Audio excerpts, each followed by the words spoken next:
अस्सलाम वालेकुम नाज़रीन, एक महकती और चहकती सुबह के साथ मैं हूं आपका मेज़बान हन्नान बुखारी और मैं हूं फातिमा नासिर। सिटी एट 10 में आपको खुशामदीद कहते हैं। उम्मीद करती हूँ कि आप लोग सब खैरियत से हैं और अपना बहुत बहुत ख्याल रख रहे हैं एंड ऑफ कोर्स कोशिश कर रहे हैं कि जितना हो सके काइंडनेस के साथ पेश आएँ, क्योंकि हो सकता है आपकी कोई छोटी सी बात, कोई छोटा सा एक्शन किसी और का दिन जो कि शायद मुश्किल में या परेशानी में गुजर रहा हो उसे आसान कर दे।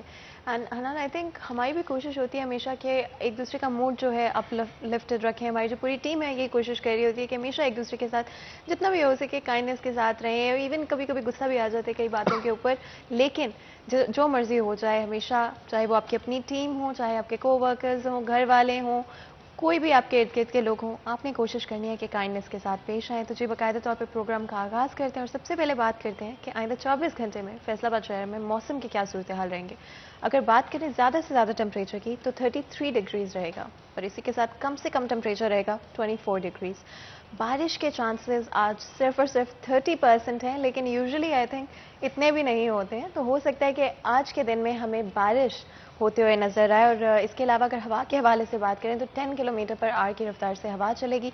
और अगर तो जिस तरह की प्रिडिक्शन है उस तरह का मौसम होता है तो हनान आई थिंक काफ़ी अच्छा मौसम हो जाएगा। और फैसलाबाद शहर में तो बारिश कभी कभी वैसे रुख करती है, तो आई थिंक सब फैसलाबादियों का मूड लाजमी तौर पर अच्छा हो जाएगा। बिल्कुल, जिस तरह आप मुस्कुरा रहे हैं, लाजमी तौर पे बारिश जो है वो बरसेगी, क्योंकि नॉर्दर्न एरियाज़ के अंदर तो बारिशें हो रही हैं, लेकिन फैसलाबाद के अंदर भी प्रिडिक्ट किया जा रहा है कि बारिश जो है वो होगी। अगर बारिश होती है तो मेरा ख्याल है ये वेदर को शिफ्ट करने के लिए, चेंज करने के लिए काफ़ी मुफीद जो है वो साबित होगी। लेकिन इस मौसम के अंदर ख़ास तौर पे वबाई बीमारियों से बचाने के लिए आप एहतियात करें, कोल्ड ड्रिंक्स और जंक फूड से ज़रा दूर रहे।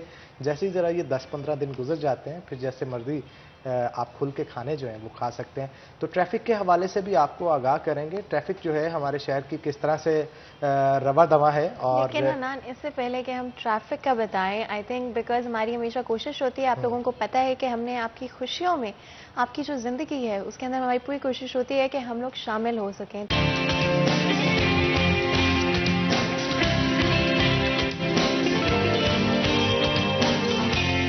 तो शहर की कुछ ट्रैफ़िक की सूरत हाल के हवाले से भी गुफ्तगू करते हैं कि शहर में आज कहीं पर ट्रैफ़िक जैम तो नहीं है, क्योंकि हमारी कोशिश होती है कि आपको सुबह सवेरे जो लोग मुलाजमत पेशा हैं या कारोबारी लोग हैं अपनी मंजिल मकसूद तक पहुँचने के लिए किस रास्ते का इंतखाब करें। अगर किसी जगह पे ट्रैफ़िक ब्लॉक है तो हम वो भी आपको आगाह करेंगे। तो हमारे साथ हमारे नुमाइंदे वकास मौजूद हैं। अस्सलाम वालेकुम वकास।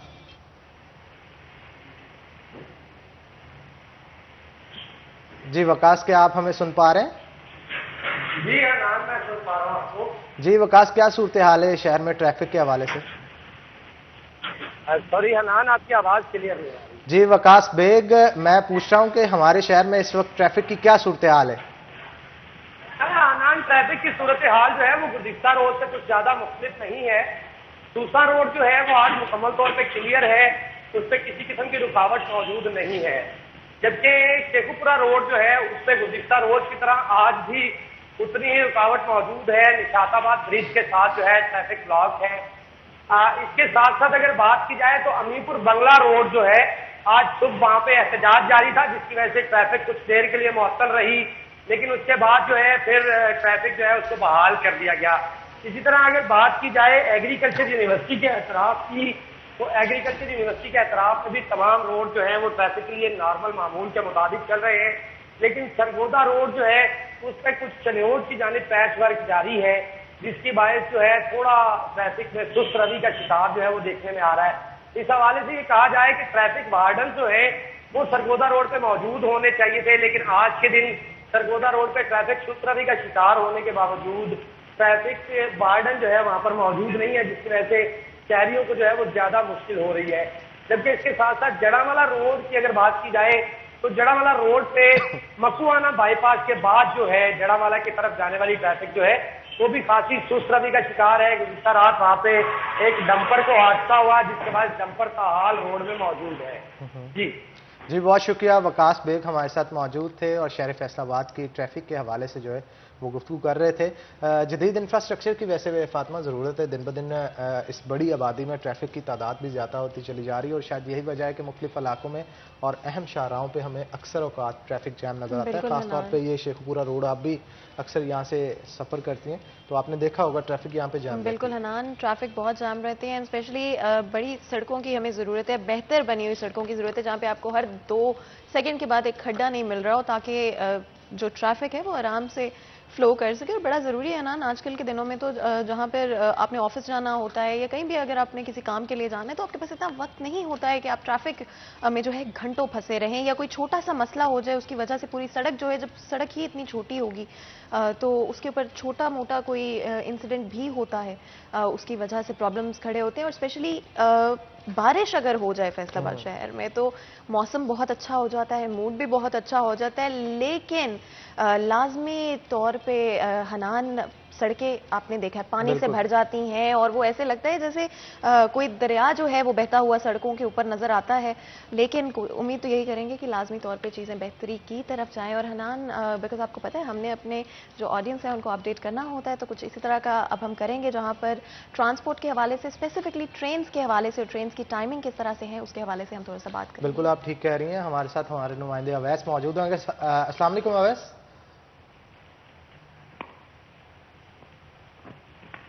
जी अवैस, क्या आप हमें सुन पा रहे हैं? हाँ जी, हाँ जी। जी अवैस, ट्रेनों की सूरत हाल के हवाले से बताइएगा, क्या सिचुएशन है? आज बिल्कुल हनान भाई, ट्रेनें जो हैं वो बदस्तूर फैसलाबाद रेलवे स्टेशन पर ताखीर से पहुंच रही हैं और मुसाफिर गर्मी में घंटों ट्रेनों का इंतजार करने पर मजबूर हैं। लाहौर से फैसलाबाद कराची जाने वाली जो कराक्रम एक्सप्रेस है वो 5 घंटे 20 मिनट लेट पहुंची है और उसके साथ जो कराची से बराह रास्ता फैसलाबाद लाहौर जाने वाली शाह हुसैन है वो 7 घंटे 20 मिनट लेट पहुंची है। रावलपिंडी से बराह रास्ता कराची जाने वाली पाकिस्तान एक्सप्रेस 4 घंटे 50 मिनट लेट पहुंची है। इसी तरह रावलपिंडी से बराह रास्ता कराची जाने वाली जो सर सैयद एक्सप्रेस है वो भी 5 घंटे 40 मिनट लेट है। मिलत एक्सप्रेस भी 4 घंटे से पहुंची है। पेशावर से बराह रास्ता कराची जाने वाली रहमान बाबा जो है वो भी 4 घंटे लेट है। तो इस तरह से ट्रेनों के औकातकार में आज जो बेहतरी है वो फिलहाल दिखाई नहीं दे रही। बदस्तूर ट्रेनें लेट पहुंचती हैं, मुसाफिरों को घंटों इंतजार करना पड़ता है। ट्रेन का जो सफर है अब वो मुश्किल से मुश्किल तर होता चला जा रहा है। यही वजह है कि ट्रेनों के रेवेन्यू में भी कमी आ रही है, क्योंकि तब्दीली सरकार भी ट्रेनों में जो है वो तब्दीली नहीं ला सकी, ट्रेनों के इंतजामी अमूर में, औकातकार में, जिसकी वजह से मुसाफिरों का बड़ा रुझान जो है वो पब्लिक ट्रांसपोर्ट की तरफ जा रहा है। ट्रेन जो एक बड़ा असासा है वो अब जो है वो दम तोड़ता हुआ दिखाई दे रहा है। अब वैसे ये भी बताइएगा कि ये जो अक्सर औकात ट्रेनें लेट रहती हैं इस पर कोई एक्शन नहीं लिया जाता? बिल्कुल, ये जो ट्रेनें लेट पहुंचती हैं इसकी बड़ी वजह हनान भाई यही है कि जब तक जो है वो लाहौर हेडक्वार्टर में इंतजामी अमूर बेहतर नहीं होंगे तब तक इनमें बेहतरी नहीं लाई जा सकती। रोजाना की बुनियाद पर हम इसकी निशानदही भी करते हैं कि जो फैसलाबाद रेलवे स्टेशन से 9 ट्रेनें गुजर। बिल्कुल आप ठीक कह रहे हैं। बहुत शुक्रिया अवैस अली हमारे साथ हमारे रिपोर्टर मौजूद थे, ट्रेनों के हवाले से जो है वो आगाह कर रहे थे। तो फातिमा, कुछ शहर फैसलाबाद के हवाले से भी गुफ्तगू कर लेते हैं। जदीद इंफ्रास्ट्रक्चर के हवाले से हम गुफ्तगू कर रहे थे कि जदीद इंफ्रास्ट्रक्चर की ज़रूरत है। FDA की जानब से भी मैप जो है वो रेडी किया गया है, प्लान तैयार किया गया है शहर फैसलाबाद के लिए, और इसके साथ साथ FDA कॉलोनी के हवाले से भी गुफ्तगू करेंगे और गैर कानूनी कॉलोनियों के हवाले से भी गुफ्तगू करेंगे। तो आज इसी मौजू पर गुफ्तगू करने के लिए हमने अपने शो के अंदर दावत दे रखी है। हमारे साथ डॉक्टर फजील अजीम साहब मौजूद होंगे जो कि DGFD हैं। तो आपको जनाब वेलकम करते हैं शो के अंदर, और उनके साथ साथ हमारे सीनियर रिपोर्टर रमज़ान मिर्ज़ा भी मौजूद होंगे। रमज़ान, आपको भी वेलकम करते हैं शो के अंदर। तो पहले डॉक्टर फैसल जो अजीम हैं उनकी तरफ चलते हैं। सर, क्या कहेंगे आप, जो प्लान तश्कील दिया गया है इस पर अमल दरामद कब होगा, और इस प्लान के हवाले से भी बताइएगा कि इससे फैसलाबाद को क्या क्या फ़ायदा पहुँचेगा? जी अस्सलाम वालेकुम, thank you very much for inviting me. Thank you. ये जो कुछ प्रॉब्लम्स बता रहे थे रोड्स की, ट्रैफिक की, उसके बाद इंफ्रास्ट्रक्चरल प्रॉब्लम्स जो हैं, शॉर्टकमिंग्स हैं, प्लान्स इनके लिए, इनको रिमूव करने के लिए पहले भी बनाए गए। कुछ 4 मास्टर प्लान्स बनाने की पहले भी कोशिश हो चुकी है। इस वक्त Faisalabad peri urban structure plan जो है, जो 2015 में असम्बली से और कैबिनेट से अप्रूव हुआ था, वो इस वक्त इन वोग है। उसके बाद 2017 से हम मास्टर प्लान जिसकी आप बात कर रहे हैं वो तैयार कर रहे हैं। इसका ड्राफ्ट अभी काफ़ी लेट हो गया इसकी तैयारी। इसका पहला ड्राफ्ट जो है वो हमें मौसूल हो चुका है हमारे कंसल्टेंट्स उस्मानीज़ की तरफ से, जो उन्होंने सारे स्टेक होल्डर्स की कंसल्टेशन से तैयार किया, लेकिन वो कंसल्टेशंस भी थोड़ी सी पुरानी हो चुकी हैं। 2018 में कंसल्टेशंस कुछ हुई थी, तो उस वक्त से अब तक प्रॉब्लम्स भी नई इवॉल्व हो चुकी हैं। पुरानी प्रॉब्लम्स जो हैं वो एग्रेवेट हो चुकी हैं, नई प्रॉब्लम्स भी आ चुकी हैं, शहर बड़ा तेज़ी से तरक्की कर रहा है। तो हमने फिर दोबारा से जो प्लान वो लेके आए, जो ड्राफ्ट लेके आए, उसको स्टेक होल्डर्स के लिए खोल दिया कि जो आपकी आरा के ऊपर और आपसे कंसल्टेशन जो पहले हुई थी उसके बाद अभी इसके बारे में आपकी क्या राय है। तो काफ़ी सीरियस किस्म की रिजर्वेशन उसके ऊपर आई और काफ़ी उसके ऊपर गम गुस्सा भी था। कुछ लोग तो समझे कि शायद ये हमारे ऊपर लागू ही होने लगा है और परेशानी भी थी उनको इस बात से, लेकिन कुछ मिसअंडरस्टैंडिंग कन्फ्यूजन थी उन्हें कि शायद ये फाइनल और हतमी है। सर मेजर चेंज क्या होगा प्लान के मुताबिक, मास्टर प्लान जो दिया? जी, पहला जो पेरी अर्बन स्ट्रक्चर प्लान है वो काफ़ी स्केलेटल और स्केलेटन प्लान था। उसके अंदर सारे एस्पेक्ट्स जो हैं वो कवर्ड नहीं थे। वो ज़्यादा, जैसे नाम बता रहा है, पेरी अर्बन, अर्बन और सब अर्बन, जो पेरी अर्बन एरियाज़ हैं उनके ऊपर फोकस किया हुआ था। मास्टर प्लान जो है वो किसी भी शहर की प्लानिंग के लिए एक बड़ा कंप्लीट और कॉम्प्रिहेंसिव प्लान होता है। It's a master plan. उसमें जितने आप शोबाए ज़िंदगी समझ सकते हैं, health, education, irrigation, social welfare, infrastructure, और whatever comes to your mind about a human life, master plan उस सारे, इकोनॉमिक डेवलपमेंट, सोशल डेवलपमेंट, सारे एस्पेक्ट्स वो कवर करता है। इसलिए काफ़ी डिमांडिंग काम भी है, लेकिन बहुत इफेक्टिव और बड़ा बेनिफिशियल भी होगा। वापस हमने भेजा है, इंशाल्लाह वो 15 डेज़ में हमें दोबारा हमारे पास आएंगे और उसके बाद दोबारा हम इसके साथ कंसल्टेशन करेंगे स्टेक होल्डर्स के साथ कि कोई लेफ्ट आउट ना रह जाए और सारों के लिए इंक्लूसिव हो और सारों के लिए बेनिफिशियल हो। तो ये जो मास्टर प्लान है इसके अंदर स्पेशली एग्रीकल्चर लैंड्स के हवाले से बात करें तो फैसलाबाद में जहाँ एक ज़माने में एक वक्त में इतनी जगह हुआ करती थी जो कि स्पेसिफिकली एग्रीकल्चर के लिए इस्तेमाल की जाती थी, आहिस्ता आहिस्ता वो जगह ख़त्म होती हुई नज़र आ रही हैं। अगर हम सिर्फ समुद्री की बात कर लें, समुद्री की तरफ जो रोड जाती है, तो एक वक्त में वहाँ पे आपको हर तरफ खेत नज़र आते थे, लेकिन अब वो रेजिडेंशियल कॉलोनीज़, दुकानें, शॉप्स जो है उस सारे एरिया को कवर करना शुरू किए। और भी इलाके होंगे फैसलाबाद के अंदर लाजमी तौर पर जहाँ पर सेम चीज़ हो रही है। तो एग्रीकल्चर लैंड्स के हिसाब से क्या किया गया है इस मास्टर प्लान में? जी, इनफैक्ट ये मास्टर प्लान जो है ये एग्रीकल्चरल एरियाज़ को एक्सपेंड कर रहा है, बल्कि मैं ये कहूँगा कि ज़रूरत से ज़्यादा एक्सपेंड कर दिया जो हमारे कंसल्टेंट्स हैं उन्होंने। पेरी अर्बन स्ट्रक्चर प्लान का जो एरिया है, जो उसका सर्कमफेरेंस और उसके अंदर जो एरिया है वो 1226 स्क्वायर किलोमीटर्स है। तो उस्मानीज़ ने जो अपनी कैलकुलेशंस की और उन्होंने जो अपनी प्रोजेक्शंस की पिछली सारी पास ट्रैक रिकॉर्ड को देखते हुए और जो ग्राफिंग मैपिंग की, उसके मुताबिक उन्होंने बताया कि कुछ 676 स्क्वायर किलोमीटर्स फैसलाबाद का एरिया चाहिए है, जिसके ऊपर काफ़ी तहफ़्फ़ुज़ात आए। जो आप बात कर रही हैं तहफ़्फ़ुज़ात उससे बिल्कुल ऑपोजिट भी आए कि बहुत स्क्वीज़ कर रहे हैं, इतना स्क्वीज़ नहीं करना चाहिए। So the final master plan will be something that will cover both things, it will be balance of two things. Housing colonies भी ज़रूरी हैं, उसके साथ साथ एग्रीकल्चरल एरियाज़ भी ज़रूरी हैं। जैसे कि गवर्नमेंट ऑफ पाकिस्तान का और प्राइम मिनिस्टर का और गवर्नमेंट ऑफ पंजाब का भी विजन ये है कि हम एग्रीकल्चरल एरियाज़ को प्रिजर्व करें और इकोसिस्टम्स को प्रिजर्व करें। तो एक बैलेंस्ड जो है हम इंशाल्लाह मास्टर प्लान लेके आएंगे। कुछ एरियाज़ जहाँ पे इलीगल डेवलपमेंट्स हो रही हैं उनके खिलाफ एक्शंस भी करते हैं। समटाइम्स एक्शंस जो हैं पीछे रह जाते हैं और जो इलीगैलिटी है थोड़ी आगे निकल जाती है। सो इट्स कैच 20 और कैच द थीफ रेस। तो एक्शंस कर रहे हैं उसके ऊपर, काफ़ी हद तक हमने कंट्रोल किया है। मैंने अप्रैल 2021 में चार्ज अस्यूम किया, उस वक्त काफ़ी एक्शंस, काफ़ी कार्रवाइयाँ की हैं। लेकिन जब एक मास्टर प्लान, एक्चुअली प्रॉब्लम ये हुई कि जो पुराना पेरी अर्बन स्ट्रक्चर प्लान है उसको लैंड रेवेन्यू मैप के साथ सुपर इम्पोज नहीं हुआ था। तो कुछ एसरटेन और डिटर्मिन करने के लिए भी कि ये एरिया अंदर है या बाहर है, उसके अंदर भी कुछ कन्फ्यूजन्स थी। उसके अलावा एक और कन्फ्यूजन ये है कि कुछ ओवरलैप है और कुछ इंटरसेक्शंस हैं और कुछ कन्फ्यूजन है between FDA and local government areas. कुछ एरियाज एफडीए के पास हैं, कुछ एरियाज लोकल गवर्नमेंट के पास हैं। तो जो मास्टर प्लान है वो उस कन्फ्यूजन को भी, उस एम्बिग्विटी को भी दूर कर रहा है, जिससे क्लियर एरिया ऑफ ज्यूरिसडिक्शन जो है, क्लियर एरिया ऑफ रिस्पॉन्सिबिलिटी है, वो भी एसरटेन हो जाएगा और काम करना आसान हो जाएगा। बिल्कुल Hanan, and I think Faisalabad में बहुत टाइम से हम सुनते आ रहे हैं कि वर्टिकल ग्रोथ जो है वो होनी चाहिए, यानी कि ऑफ कोर्स हमें बिल्डिंग्स जो हैं डिफरेंट तरह की जो वर्टिकली आपकी एक्सपेंशन है शहर की उसको शो कर सकें। तो रमज़ान, कुछ वर्टिकल ग्रोथ की तरफ ही आ रहे हैं हम लोग। असल में फैसलाबाद एक ऐसा शहर है जहाँ पर आपने भी देखा होगा, हनान आपने भी देखा होगा कि शॉपिंग मॉल्स हों, प्लाजे हों, तो उसके सेकंड फ्लोर तक तो हम जाते हैं, लेकिन उसके बाद हम कहते हैं कि नहीं, ऊपर नहीं जाना हमने। हमारे मेजॉरिटी प्लाजा जो हैं इस वक्त खाली पड़े हैं, वैरान हैं, वहाँ पर ना कोई, यहाँ तक कि दफातर कायम नहीं हो सके, वहाँ पर लोगों ने जो हॉस्टल्स हैं वो नहीं बन सके। मतलब आप, उसकी बड़ी वजह यह है कि लिफ्ट्स का सिस्टम नहीं है और इस तरह उसकी एक्सपेंशन इस तरह नहीं की जाती कि शहरियों के लिए सूटेबल हो और शहरी जो हैं वो बासानी जो हैं वो तीसरे, चौथे, पाँचवें फ्लोर तक चले जाएँ। यही वजह है कि फैसलाबाद में वर्टिकल जो डेवलपमेंट है उसका रवाज जो है वो नहीं बन सका।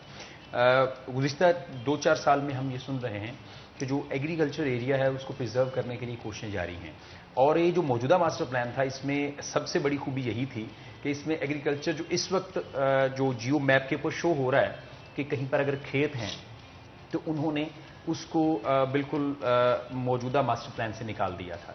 हालांकि उसमें डेवलपर्स के तहफ़्फ़ुज़ात ज़रूर हैं कि वहाँ पे उन्होंने आइंदा को 2-4 साल, 5 साल, 10 साल की इन्वेस्टमेंट की हुई है और वो खेत खरीद रहे हैं कि आने वाले दिनों में जो हाउसिंग की ज़रूरियात हैं उसको पूरा कर सकें। लेकिन एग्रीकल्चर पॉइंट ऑफ व्यू से ये मास्टर प्लान बहुत जो था वो जामे था। लेकिन जिस तरह जो ही मैं ये समझता हूँ कि डॉक्टर फैसल अजीम साहब को ये क्रेडिट भी जाता है कि इन्होंने पब्लिक के लिए मास्टर प्लान को ओपन किया।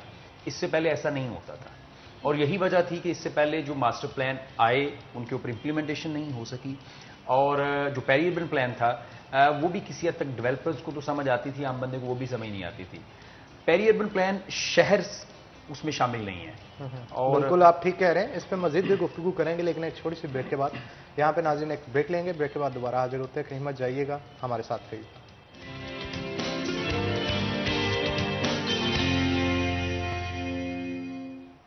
वेलकम बैक नाज़रीन, ब्रेक के बाद खुश आमदीद। नाज़रीन, आप कुछ एफडीए सिटी के हवाले से और टीपा के हवाले से भी गुफ्तगू कर लेते हैं। ट्रैफिक इंजीनियरिंग की वजह से क्या मुश्किलात हैं जो कि पेश आ रही हैं, और इसके साथ साथ एफडीए सिटी अगर इतनी सहूलियात दी जा रही हैं फिर भी वो कामयाब नहीं उस तरह से हो पा रही जिस तरह से उसे होना चाहिए था। तो फैसल अजीम साहब हमारे साथ मौजूद हैं, डीजी हैं, उनसे गुफ्तगू करते हैं। सर, क्या कहेंगे, एफडीए सिटी को तो उसकी वीरानियाँ होनी ही नहीं चाहिए, वहाँ पे बहुत सारे घर बने होने चाहिए, सहूलियात इतनी दी जा रही हैं और सहूलियात कुछ नहीं भी हैं वहाँ पे, लेकिन इस कॉलोनी को आबाद करने के लिए क्या स्ट्रेटजी आपकी तरफ से बनाई जा रही है? जी, एफडीए सिटी 2005 में जो है स्टार्ट किया गया और प्रैक्टिकली 2008 में इसको जिसमें डेवलपमेंट वर्क स्टार्ट हुआ। एफडीए सिटी जो है वो एफडीए अपने खुद डेवलपमेंट फंड्स जो हैं वो खुद रेवेन्यूज खुद कलेक्ट करके खुद ही उसको लगाता है एफडीए सिटी के ऊपर और उसको डेवलप करता है। उसकी डेवलपमेंट में प्रॉब्लम्स ये आई कि एक तो जो फंड्स कुछ थे वो फंड्स जो कलेक्ट किए हुए थे वो किसी और सोर्स में लग गए, गवर्नमेंट ने वापस ले लिए। उसकी वजह से ये मामला जो है ये काफ़ी साल जो है वो बड़ा स्लो और सुस्त रवि का शिकार रहा। मैं समझता हूं कि पिछले 2 साल जो हैं ऐसे हैं जिसमें कि एफडीए सिटी बड़ा तेज़ी के साथ, आप तो इस शहर के लोग रहने वाले हैं, आप जानते होंगे कि डेवलपमेंट वर्क्स जो हैं कंप्लीट ही जो हैं 2019 और 20 और 21 के अंदर हुए हैं। मोस्ट इम्पॉर्टेंटली जो इलेक्ट्रिफिकेशन है एफडीए सिटी की, आपको पता है इलेक्ट्रिसिटी के बगैर तो कोई हाउसिंग सोसाइटी कंप्लीट नहीं है।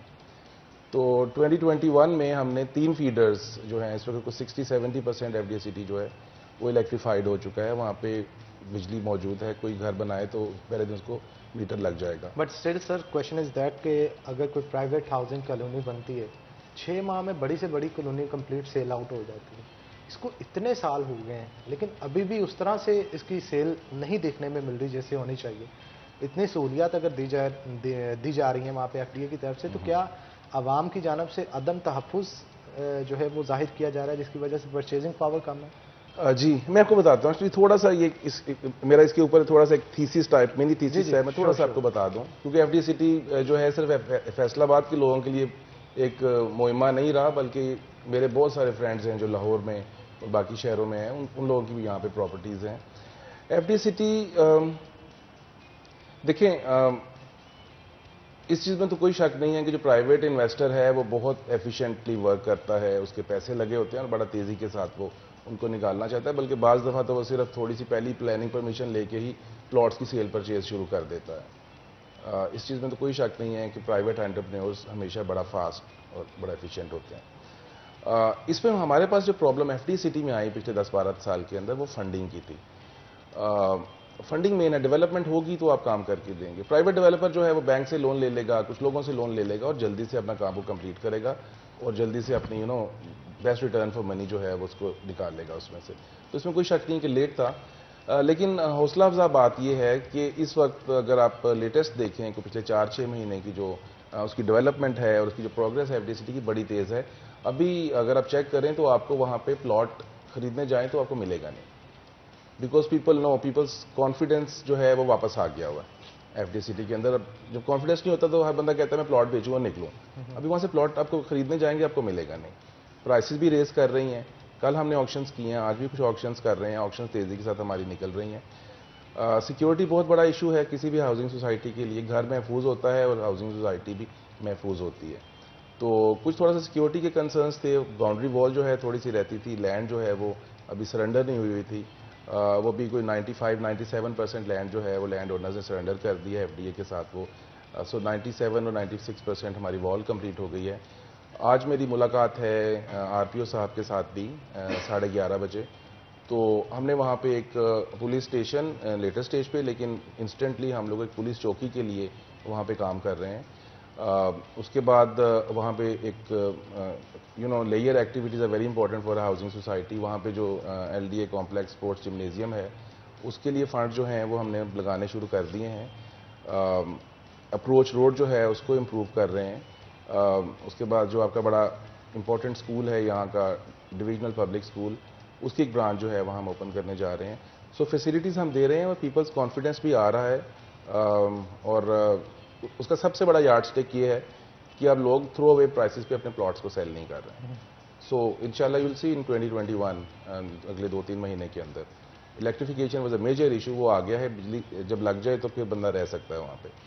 तो इंशाल्लाह नेक्स्ट 2-3 मंथ्स के अंदर आप देखेंगे तेज़ी से इंप्रूवमेंट आएगी, घर भी बनने शुरू। मैं एक सवाल सर से पूछना चाहूँगा। सर, सहाफ़ियों की कॉलोनी भी वहाँ पे एक कब ये समझिए उम्मीद पैदा हो गई है, तो सहाफ़ियों की कॉलोनी का मामला जो है वो कहाँ पर है, और क्या आप समझते हैं कि FDA जो है वो सहाफ़ियों को इस तरह सर्व कर पाएगा आने वाले दिनों में? जी, FDA बड़ा जेनरस है और बड़ा एब्जॉर्बिंग है। सहाफ़ियों के लिए, कॉलोनी के लिए पहले शहर में मुख्तलिफ जगहों के ऊपर जब सर्वेस किए गए तो कोई ऐसी जगह मिल नहीं रही थी, एक चंक ऑफ लैंड जिसमें सहाफ़ियों के लिए कॉलोनी बनाई जा सके। सो FDA ने जिम्मेदारी, ना सिर्फ जिम्मेदारी उठाई बल्कि अपनी FD सिटी के अंदर भी जगह दे दी है। सो FDA is quite generous for that. लेकिन CM का भी प्रॉमिस, यहाँ पे CM मेरे से कुछ पहले आए थे, कुछ अर्सा पहले, कुछ 1-2 महीने पहले, वो भी कुछ प्रॉमिस करके गए थे। तो हमने समरी जो है वो मूव कर दी हुई है, लैंड हमने लोकेट कर ली है। बोर्ड ऑफ रेवेन्यू के पास कुछ लैंड का चंक है जो भी हमें नहीं मिला है, लेकिन FDA के एरिया के अंदर है, FD सिटी के एरिया के अंदर।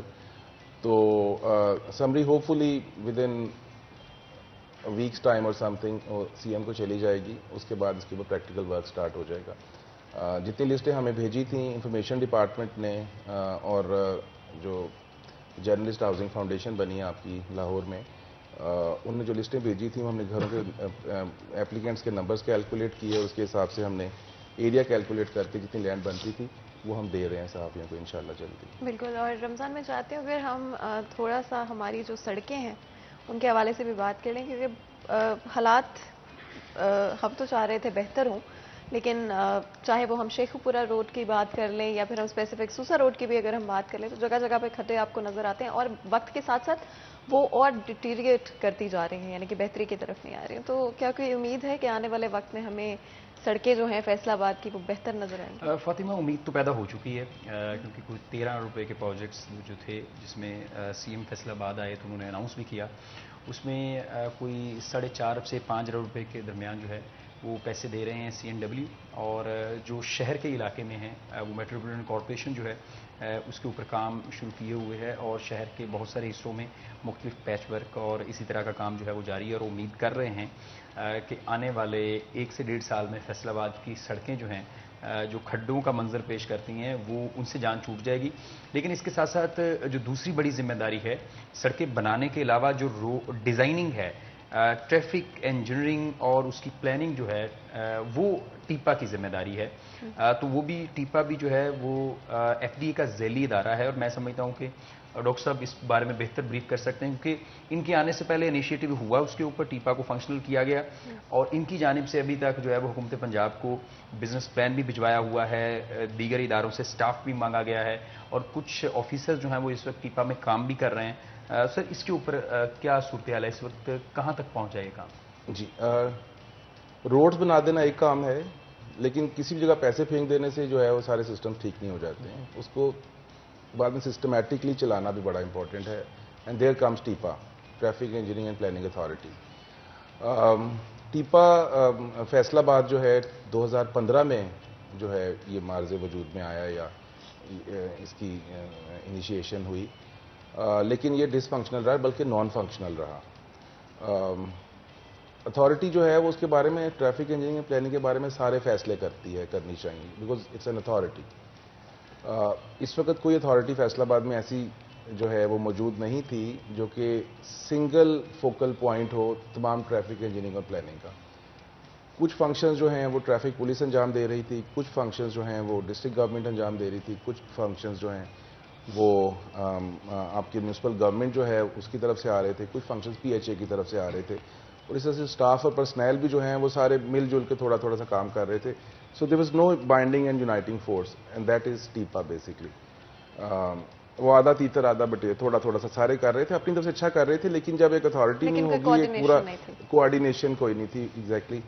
तो वेल कंसर्टेड एफर्ट के लिए टीपा जो है वो हमने जैसे रमज़ान साहब ने भी बताया आपको, हमने तेज़ी के साथ एफर्ट शुरू की हैं। अभी बाय द वे पिछले कोई 10 दिन पहले डेप्टी चेयरपर्सन FDA भी मुकर्रर हुई हैं, और specifically for TEPA affairs madam Firdous Rai, उनका भी चीफ मिनिस्टर साहब ने नामजदगी की है। वो अभी परसों USA से आई हैं, कल से उन्हें चार्ज संभाला है। उनके आने से पहले हम कुछ काम जो है अच्छे कर चुके हैं। किसी भी इदारे को चलाने के लिए सबसे पहले तो ह्यूमन रिसोर्स चाहिए। टीपा के पास ह्यूमन रिसोर्स कोई नहीं था, थोड़े से बंदे हमने भी दिए हुए थे स्टॉप गैप अरेंजमेंट के तौर पे। इस वक्त एक बंदा जो है डिप्टी डायरेक्टर साहब जो हैं वो भावलपुर से मैंने रिक्वेस्ट करके बुलाए थे। 2 ट्रैफिक इंजीनियर्स और प्लानर्स के लिए रिक्वेस्ट मैंने की थी LDA, क्योंकि LDA हमसे काफ़ी आगे है इस काम में, जो कि हमें बेसिक इंफ्रास्ट्रक्चर जो है वो एटलीस्ट मैप्स के ऊपर डिज़ाइन करके दे।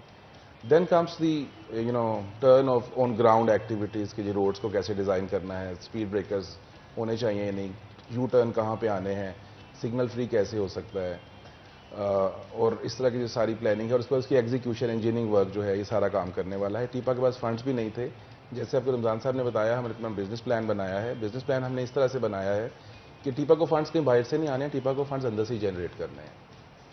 फंड्स कैसे जनरेट करेंगे हम टीपा के, कि जितने हाउसिंग सोसाइटीज़ हैं, पहले तो हम कुछ अपनी सीड मनी देंगे फैसलाबाद डेवलपमेंट अथॉरिटी के फंड्स में से, उससे वो एटलीस्ट थोड़ा सा काम स्टार्ट शुरू कर देगी।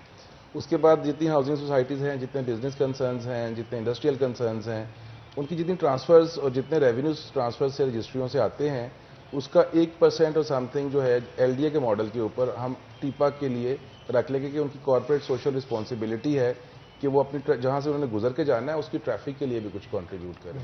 तो ये LDA का मॉडल है, यही हमने अडॉप्ट किया है। तो भी जो भी कोई सपोज रजिस्ट्रियाँ होंगी, जो ट्रांसफ़र्स होंगी प्रॉपर्टीज़ की, उसका कुछ परसेंटेज आएगा। 104 बंदों की SNE जो है, 104 बंदों को रिक्रूट करने के लिए हमने CM को समरी भेजी है थ्रू हाउसिंग डिपार्टमेंट। तो उसमें इंजीनियर्स भी हैं, प्लानर्स भी हैं, जर्नलिस्ट भी हैं, एडमिनिस्ट्रेशन वाले भी हैं, और एग्जीक्यूशन करने के लिए जो बाकी ग्राउंड स्टाफ है वो भी है। तो होपफुली जल्दी कंप्लीट हो जाएगा। मैं समझता हूँ कि सिर्फ रोड खुली करने से काम नहीं चलता। जब तक एक बड़ा इंपॉर्टेंट प्रॉब्लम ये है, ट्रैफिक सेंस बड़ी इंपॉर्टेंट है। मतलब अनफॉर्चुनेटली मैंने फील किया है, ट्रैफिक सेंस समझ लें, ट्रैफिक कॉन्शियसनेस समझ लें, ये किसी भी रूल से और किसी भी रोड बारीक है या छोटी है, सिग्नल्स हैं या नहीं हैं, अगर हमारे अंदर एक सिविक रिस्पॉन्सिबिलिटी है तो ट्रैफिक फिर भी फ्लो कर जाती है। मैं खड्डों की बात नहीं कर रहा। जी सर, यहाँ पे एक और फैक्टर है ना जो देखने को मिलता है। कहा जाता है एक तरफ के जो फाइन्स किए जाते हैं बहुत कम होते हैं, इस वजह से शायद ये हिम्मत कर लेते हैं कि चलें देना भी पड़ा थोड़ा बहुत दे देंगे, लेकिन अगर बढ़ाते हैं तो भी बहुत ज़्यादा रेजिस्टेंस ऑडियंस की तरफ से देखनी पड़ती है। तो इसके लिए स्ट्रेटजी क्या बनाई जा रही है? मैंने तो फ्रैंकली, मैं तो जब से आया हूँ मैं तो शायद 2-3 दफ़ा देखा है कोई इशारे पे रुकता है, यहाँ तो रुकता है कोई नहीं है। इशारे का तो कॉन्सेप्ट ही कोई नहीं है, दिन के टाइम भी नहीं है। कोई जॉइंट वेंचर करें ना सिटियों के साथ मिलकर? नहीं, उसमें देखिए हमने कंबाइंड एफर्ट करनी है। हम जब कोई भी रूल जो है वो तब जब वो पीपल फ्रेंडली होगा तो वो चलेगा, वो लगेगा। हम चीजों को रेगुलेट करके देंगे तो सारे रूल पे अमल करेंगे। बिल्कुल। सिर्फ ट्रैफिक पुलिस कुछ नहीं कर सकती है। एक तो ट्रैफिक सेंस हो मेरे में, और दूसरी बात यह है कि मेरी ट्रैफिक इतनी फ्लो में हो, स्मूथ हो कि मैं फिर इशारे पे रुकूं भी। बिल्कुल। एंड डेफिनेटली सोशल अवेयरनेस बहुत ज़रूरी है, और अपनी जो रिस्पॉन्सिबिलिटी एज एन इंडिविजुअल वो भी बहुत ज़रूरी है। मज़ीद भी गुफ्तगू करेंगे, लेकिन उससे पहले छोटा सा ब्रेक लेंगे। ब्रेक के बाद हाजिर होंगे, कहीं मत जाइएगा, हमारे साथ रहिएगा।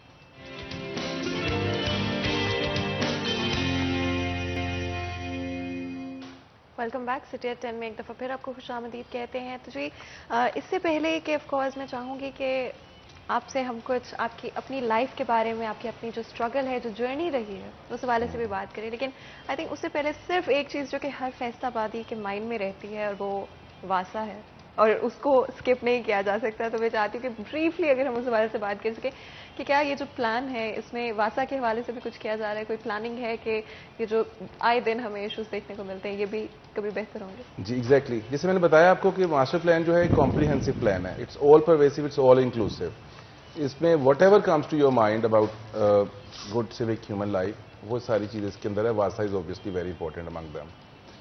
वासा का प्रॉब्लम जो है, वासा एफडीए के नीचे 3 इदारे हैं, एक अर्बन डेवलपमेंट विंग है, एक वासा है और एक टीपा है। बट वासा जो है वो फंक्शनली इंडिपेंडेंट है, वो अपने काम अलहदा से करता है। वासा की प्रॉब्लम ये है कि कई चीज़ें इतनी इनहेरेंट हैं, डीप रूटेड हैं कि उनको आप उसकी रीज़न को आप 2021 से स्क्राइब नहीं कर सकते।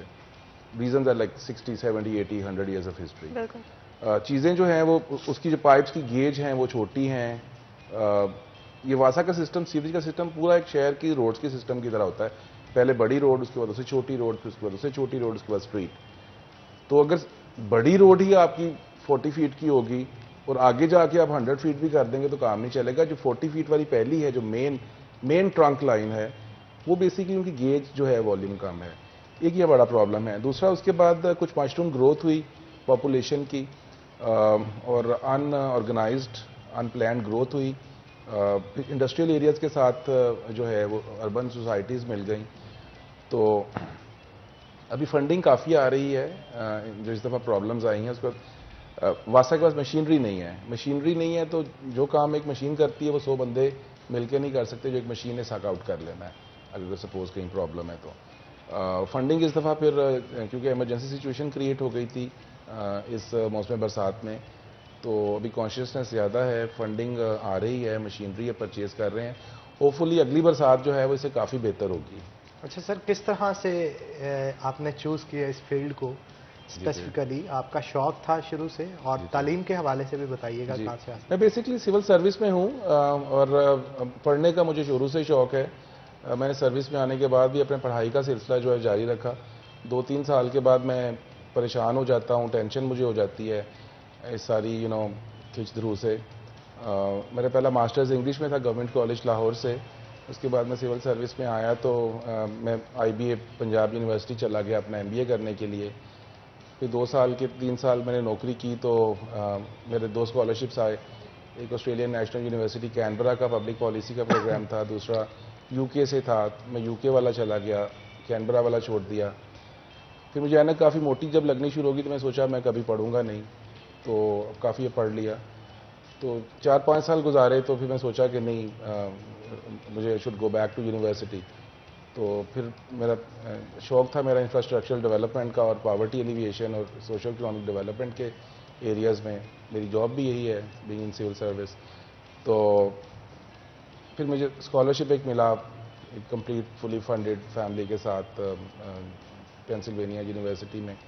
तो मैं फिर पेन स्टेट चला गया, वहाँ पे infrastructural development, the role of infrastructural development towards socio economic development and poverty alleviation, ये मेरा टॉपिक था। जो एरिया ऑफ रिसर्च मेरा यूएसए का था, उस वक्त मैंने सोचा था कि मैं शायद वापस नहीं आऊँगा। जब तक वापस कंप्लीट होने के करीब मेरी पीएचडी आई तो तब तक मेरा वहाँ से दिल भर गया था। फिर मैं अपने यहाँ आके जॉब ज्वाइन कर ली। वो आपका तो वही हिसाब हो ना, गो विद द फ्लो, तो जिधर को हवा चलती गई आप उधर को जाते गए। अच्छा सर, आपसे कुछ अल्फाज मैं बोलूँगा, उसको सुनते ही जो पहला लफ्ज़ आपके ज़हन में आए वो आप लाजमी तौर पर हमारे साथ भी शेयर कीजिएगा। शहर फैसलाबाद।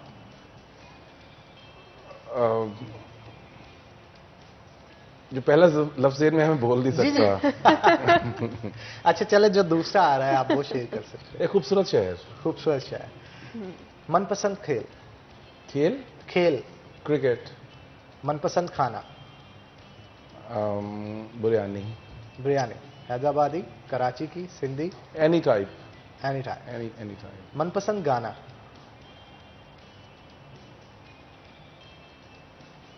कोई एक जो आपके ज़हन में आए। गा के सुना भी सकते हैं। नहीं, पहले उन्हें बताने दे, फिर मैं सुनूंगा उनसे। फ्रैंकली एकदम से आपने पूछा, मेरे ज़हन में कोई नहीं आ रहा। अच्छा, फेवरेट सिंगर कौन है आपका? Favourite singer Lata Mangeshkar. उनका कोई एक गाना, कोई जो आप अक्सर औकात गाड़ी में भी सुनते हो या फिर अकेले तन्हाई में बैठ के? पिछले दिनों मैं सुन रहा था गाना, ये रात भीगी भीगी ये मस्त नज़ारे। हाय सर, वो थोड़ा सा अगर गुनगुना नहीं, वो नहीं, सॉरी सर, अगर गुनगुना के नहीं, उसके चंद अल्फाज जो आप। ये रात भी, मुझे भूल जाते हैं गाने में, इतने सुनता हूँ सारा दिन लगे रहते हैं। लिरिक्स कोई भी आपके हो या कोई शेर हो जो आपको पसंद? लिरिक्स इस गाने के? किसी भी गाने के। ये रात भीगी भीगी ये मस्त नज़ारे। क्या बात है सर, आप बहुत खूब। फैमिली। पीस। बच्चे। जान। अच्छा सर, मैं आपसे एक सवाल पूछूंगा और कुछ ऑप्शन दूंगा, उनमें से कोई एक ऑप्शन आपको चूज करना होगा।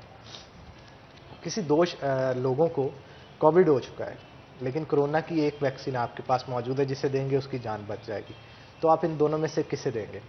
कमिश्नर साकिब मनान या आरपीओ फैसलाबाद? या आरपीओ फैसलाबाद। कमिश्नर साकिब मनान, माय वेरी ओल्ड फ्रेंड। तो उनको आप जो है वो वैक्सीन देंगे? आरपीओ साहब से आज पहली मुलाकात। चले, हो सकता है मुलाकात के बाद आपका, लेकिन उनसे 25 साल पुरानी है। अच्छा चले, बहुत अच्छी बात है।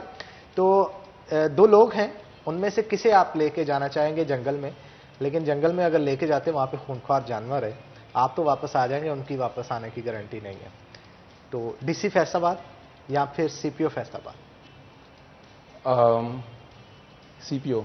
सीपीओ फैसलाबाद। वो फाइटर है, मेरे ख्याल है वो खुद भी कुछ बच जाएंगे। चले, बेहतर है जनाब। अच्छा, मूवी में अगर हीरो आना चाहे तो इनमें से किस हीरोइन को चूज करेंगे? हरीम शाह या फिर मीरा जी? हरीम शाह या मीरा? इनमें से मीरा। किसका? मीरा। मीरा जी के लिए उसकी कोई खास वजह? हरीम शाह से बेहतर है। अच्छा, दूसरी शादी का अगर मौका मिले तो किसके साथ करना पसंद करेंगे? आयजा खान, मायरा? माहिरा। मायरा। ये मायरा सुन के जो स्माइल आई है ना आपके चेहरे पे, वो मुझे बहुत कुछ बता रही है। लेकिन नहीं, मायरा की मुझे एक्टिंग बहुत ज्यादा पसंद है। सिर्फ एक्टिंग? जी, she is a very good actress. वैसे ब्यूटीफुल नहीं लगती आप? She is Mahira. बहुत लोग उनकी आवाज के जादू में मुब्तला होते हैं। माहिरा बहुत अच्छी है। माहिरा बहुत अच्छी है। तो हीरोइन मूवी में आना आप उनके साथ पसंद करेंगे। तो घर भी जाना है आप आज आपने आज, तो भाभी की तरफ से कोई रिस्ट्रिक्शन नहीं आएगी आपको? नहीं, उसे पता है कि ये नहीं हटने वाले। Is okay. अच्छा, भाभी के हाथ का सबसे अच्छी चीज जो आपको पकी हुई लगती है कि यार ये चीज आप बहुत अच्छी बनाते हैं, वो क्या चीज है? वो different types of biryanis, because my daughters love biryanis. वो कुछ 5 साल यूएसए में रही हैं और वो उन्होंने, मेरा ख्याल है मुझे कोई इसको मल्टीप्लाई कर लें 365 डेज से, वो हमने ये तो जरूर बनती है रोज। अच्छा, वैसे कभी घर में खाना शाना आप खुद भी बनाते हैं? नेवर। Never ever. तो घर में कभी कोई काम करवाया हो वाइफ के साथ कि चलो आज? मैं यूएसए में बर्तन धोता था। इजी इसलिए था कि चीजें जो हैं वहाँ पे छोटी जगह हैं, मैनेजेबल हैं। बिल्कुल ठीक कह रहे। घर के डीजी जो है वो मिसेज ही होती है। यहाँ पे आप देख रहे हैं कि डीजी एफडीए भी अपने घर पे बर्तन धोते रहे। तो बहुत शुक्रिया सर आपका आज के शो में आने के लिए। रमजान मिर्जा साहब आपका भी बहुत शुक्रिया, आपने शो को 4 चांद लगाए आज आके और रौनक बख्शी हमारे शो को। Thank you very much. इसी के साथ नाज़रीन एक छोटा सा ब्रेक लेंगे, ब्रेक के बाद दोबारा हाजिर होते हैं। कहीं मत जाइएगा, हमारे साथ रहिएगा।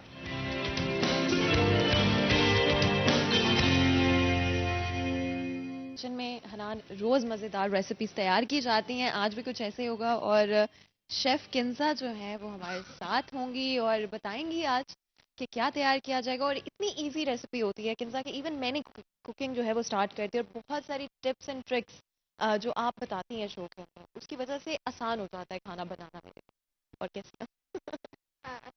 वो तो व्यू अल्लाह का शुक्र है। आप लोग सुनाएं कैसी हैं? हम लोग बिल्कुल ठीक हैं। और हनान हनान सर की आज तबीयत नहीं ठीक है, वो थोड़ा बोलेंगे यार काम करो, छोड़ो मुझे छोड़ दो आज।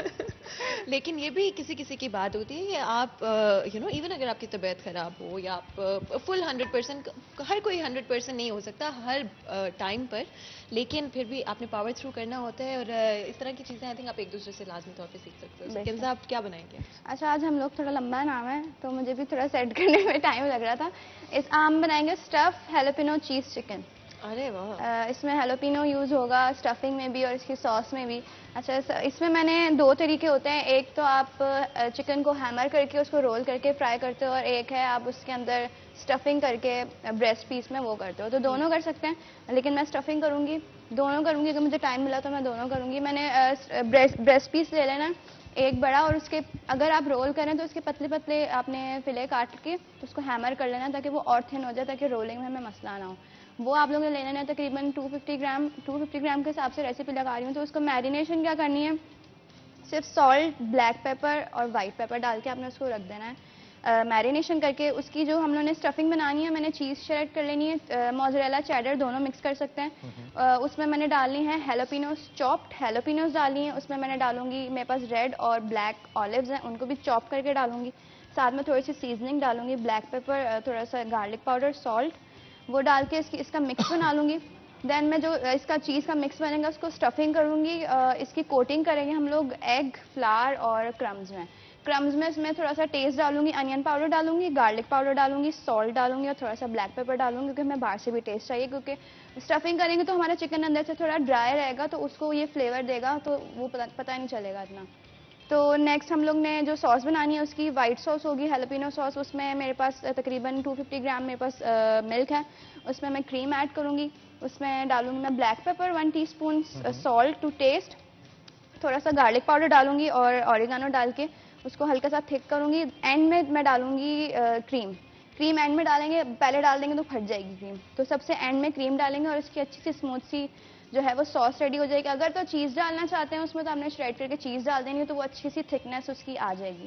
साथ में मैं फ्राइज़ बनाऊंगी, खुद बनाऊंगी, आज सामने बनाऊंगी।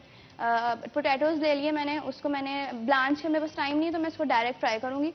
कट करके मैंने उसको हल्का सा कॉर्नफ्लावर लगाना है और कॉर्नफ्लावर लगा के गर्म तेल में मैंने उसको डाल के फ्राई करना है और साथ में सर्व करूँगी। और फ्राई किस में किया जाएगा? गोल्डन कुकिंग ऑयल में फ्राई करूँगी। गोल्डन कुकिंग ऑयल में जनाब इसे फ्राई किया जाएगा। गोल्डन कुकिंग ऑयल बनाने वालों का ये कहना है कि इसे अफजाने सेहत के असूलों के एन मुताबिक कुदरती अज्जा के साथ डबल ऑटोमेटिक प्लांट पे तैयार किया जाता है, जिसका मकसद ये होता है कि आपके खानों की लज्जत को 4 चांद लगाए जाएं। बल्कि यही नहीं, इसके अंदर विटामिन का ब्लेंड भी मौजूद है, जिसमें विटामिन ए, विटामिन डी और विटामिन ई भी मौजूद है। अगर आप चाहते हैं कि आपके खानों की लज्जत को 4 चांद लगें तो उसके लिए बाजार में जाते सबसे पहले आपको इंतखाब करना होगा गोल्डन कुकिंग ऑयल का और गोल्डन वेजिटेबल घी का, ताकि आपके खानों की लज्जत को 4 चांद लगे और आपकी सेहत के ऊपर भी इसका मुस्बत असर पड़े। तो गोल्डन कुकिंग ऑयल में जनाब तैयार तो किया जा रहा है, लेकिन आज डिश जो तैयार की जा रही है बड़ी इंटरेस्टिंग है। और जितने इंग्रेडिएंट्स आप डाल रही हैं, मुझे यूँ फील हो रहा है कि पहले से मुझे लग रहा है कि आज यमी चीज़ें जो है वो डल रही हैं और यमी सी डिश जो है वो तैयार होगी। इसमें आपकी फेवरेट चीज़ डली है हैलोपिनो, हाँ। तो सॉस में भी डलेगी और उसमें अंदर स्टफिंग में भी डलेगी, तो मज़ा आएगा। फातिमा, आप क्या कहेंगी? आज की डिश बड़ी मुनफरिद लगी है। बिल्कुल अनान, एंड डेफिनेटली एलोपिनोस किसी भी चीज़ में हो तो I think it's absolutely amazing. मुझे खुद पर्सनली बहुत पसंद है because it's the perfect blend, you know, आपको थोड़ा सा स्पाइस भी मिल जाता है, थोड़ा टेक्सचर भी मिल जाता है। और जो डिश आज आप बना रही हैं वो मुझे एक्चुअली बहुत पसंद है। लेकिन वो फ्राई हो रही है तो मुझे लगता है थोड़ा दूर ही रहेंगी उससे। हाँ, ये ज़रूर ज़रूर है, लेकिन आपको पता है गोल्डन कुकिंग ऑयल में अगर कोई चीज़ बने तो उसका यही तो फ़ायदा होता है, आपको टेस्ट भी मिल जाता है और एट द सेम टाइम आपको कैलोरीज जो है वो उस पर आप थोड़ा कंट्रोल कर पाते हैं, जो कि काफ़ी फ़ायदेमंद हो जाता है। किंजा, आप सॉस की बात कर रही थी। जब भी मैं घर पे सॉस बनाती हूँ तो वो थोड़ी चंकी हो जाती है और उसको आई थिंक वो जो एक बिल्कुल एक स्मूथ सा टेक्सचर है वो बड़ा ज़रूरी होता है किसी भी सॉस के अंदर, तो वो किस तरह से आप कर सकते हो? वो उसके लिए आपको क्रीम जो है वो सबसे एंड में डालनी होती है। क्रीम बिल्कुल, पहले डाल देंगे तो वो और चंक्स उसमें आएंगे। तो किंजा की तरफ से एक और बहुत ही मज़े की टिप जो कि मैं आज ट्राई करने वाली हूँ कि आपने क्रीम जो है वो सबसे एंड में डालनी सबसे एंड में डालनी होती है। तो किंजा आप बनाएं, उसी तरह हम छोटा सा ब्रेक लेंगे, ब्रेक के बाद हाजिर होंगे, कहीं मजा आएगा, हमारे साथ रहो।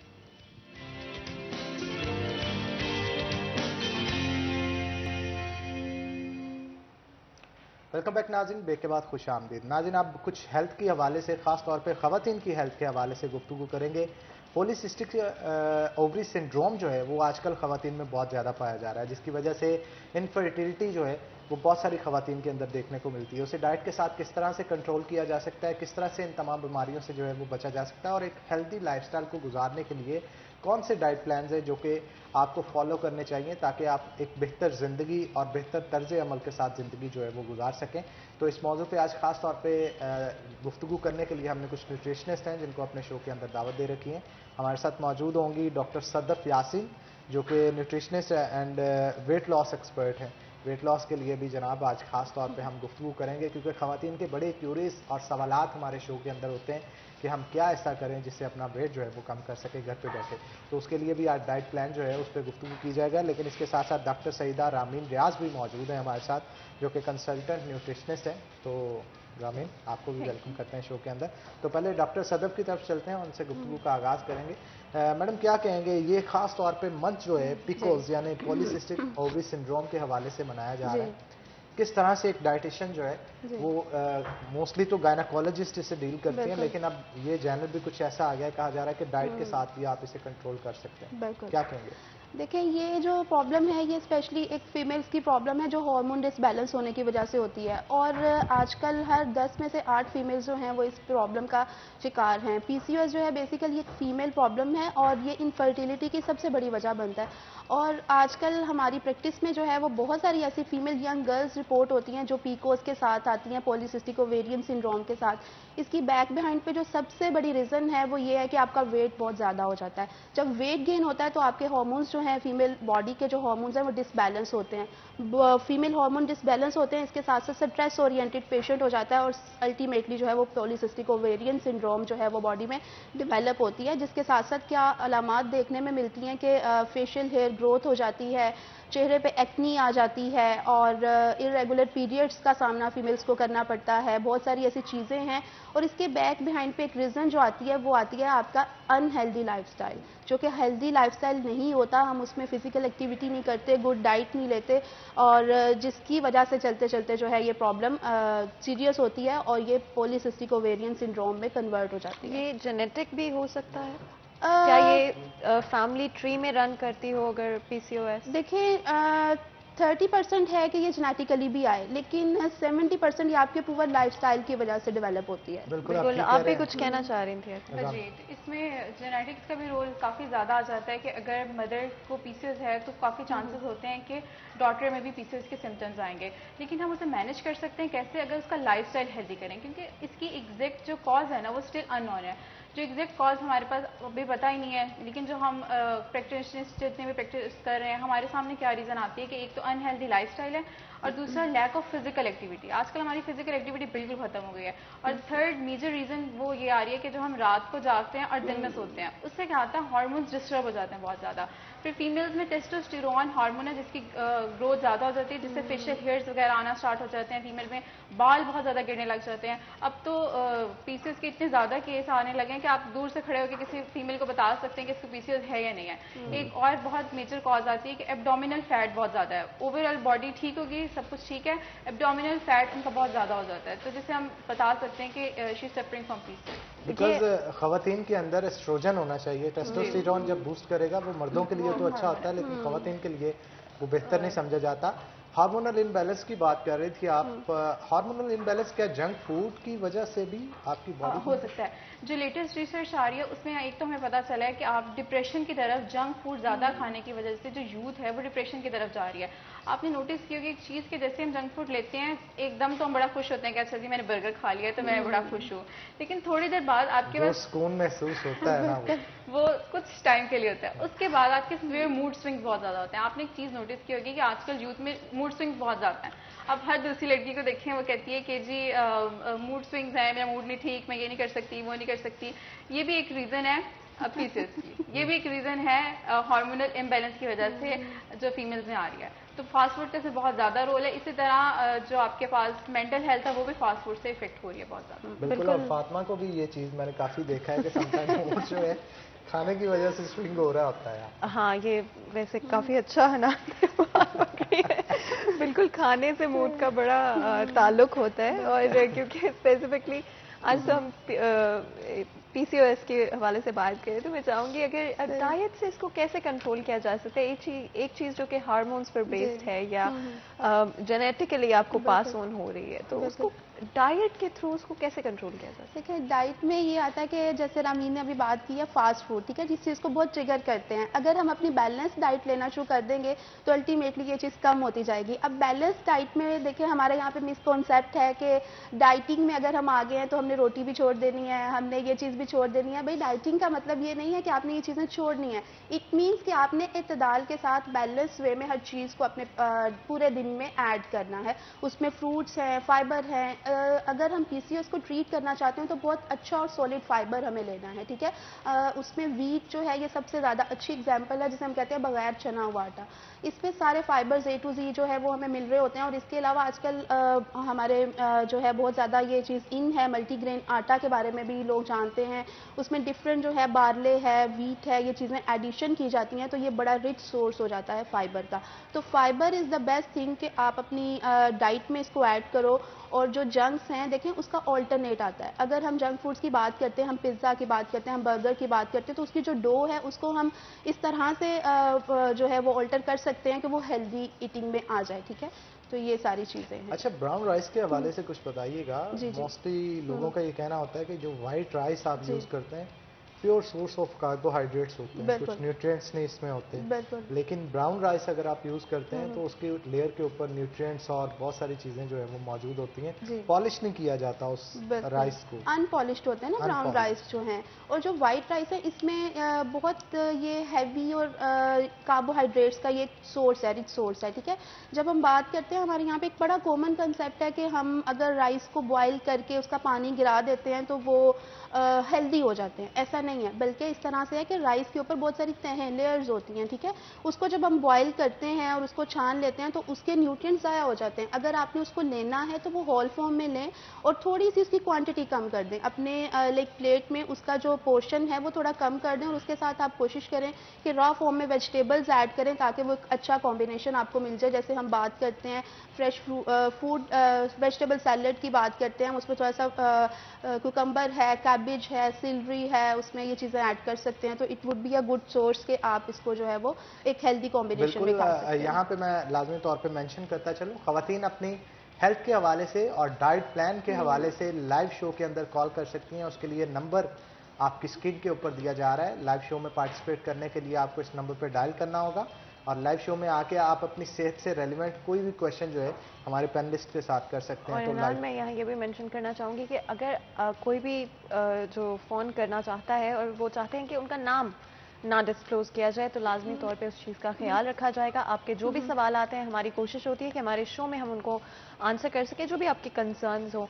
और बिल्कुल भी आपकी आइडेंटिटी जो है अगर आप चाहेंगे तो उसको सेफ रखा जाएगा। तो नंबर आपकी स्क्रीन पर आ रहा है और आप जल्दी से कॉल मिलाएं और जो भी आपके सवाल आते हैं आई थिंक हनान बल्कि बेहतर हो जाता है।